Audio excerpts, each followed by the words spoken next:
Makanya Islam diajarkan setelah satu tugas selesai, faida farughta fansab. Jadi sehingga hidup kita itu dinamis, dari satu kebaikan menunggu kebaikan lain, dari satu kebaikan menunggu, sehingga hidup kita ngapain?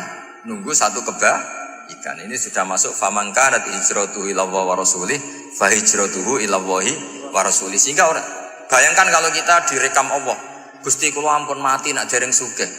Wis melarat puluhan tahun, sakit, nunggu sesuatu sing sifatnya nafsu, kepengin sugih. Sugih tok jak cukup.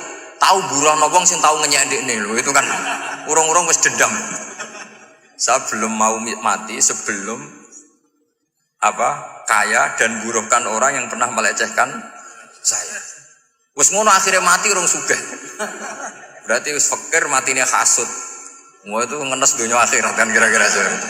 Kamu santai aja kalau fakir berarti ngeringankan hisab karena ada banyak harta. Yang mau dihisab papanya enggak punya apa-apa.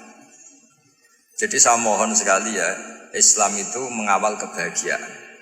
Sebab itu sampai bahagia itu menjadi perintah Islam, kul bi fadlillah wa bi rahmati fa bidzalika falyafrahu. Karena dengan bahagia bi taat diharapkan orang Islam itu tidak bahagia atau cari kesenangan lewat jalur maksiat. Sehingga ciri utama wali apa? Ala inna auliya Allahi la khaufun alaihim wa lahum yahzanun.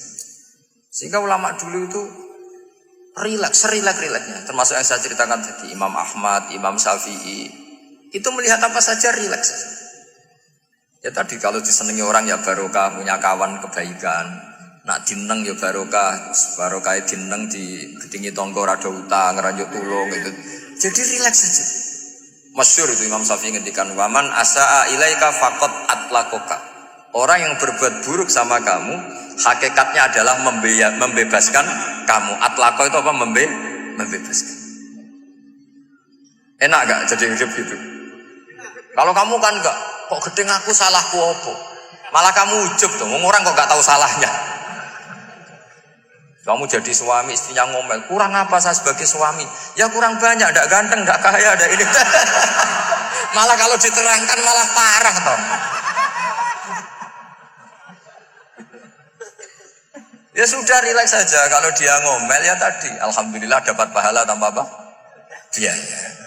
Terus ngomel kan butuh energi, paling yang tidak kuat 3 jam. Nanti juga berhenti apa? Sendiri. Terus ambil nilai positifnya, misalnya ngomel sama suaminya, bagus lah. Kalau ngomel sama tetangga malah kayak apa gitu aja udah. Jadi ulama dulu itu gampang sekali melihat hidup. Rasulullah ya gitu, melihat hidup tuh gampang saja.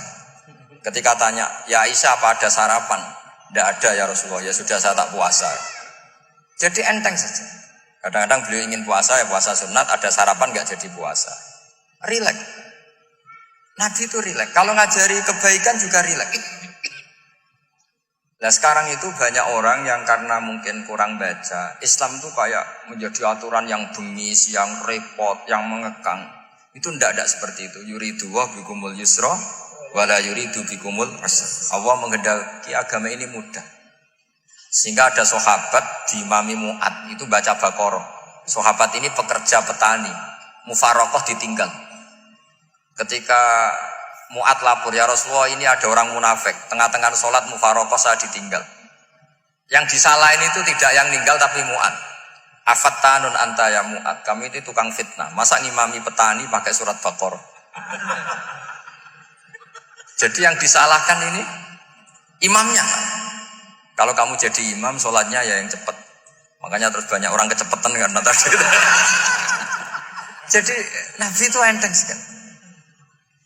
Jadi apa ya? Nabi itu beda dengan yang kita bayangkan beda. Nabi pernah ngaji di masjid, kemudian ada tetangga lewat pakai cangkul ke kebun. Semua sahabat gerutu. Ini orang tidak benar. Ada Nabi ngaji ditinggal saja ke kebun, tidak ikut ngaji. Jawabannya Nabi tidak. Itu bagus, itu ikut sunnah saya. Kenapa ya Rasulullah? Dia kerjanya nyari halal. Dan untuk menghidupi keluarganya itu juga ajaran saya. Sehingga yang ngaji ya ajarannya Nabi, yang nggak ngaji karena kerja mencukupi keluarga juga ajarannya Nabi. Segampang itu. Kalau kayaknya kamu kan, wes gak roh akhlak kan gitu. Nabi rileks saja naga gini. Sampai bisa lihat itu di Ihya di bab Fadhailul Kasbi.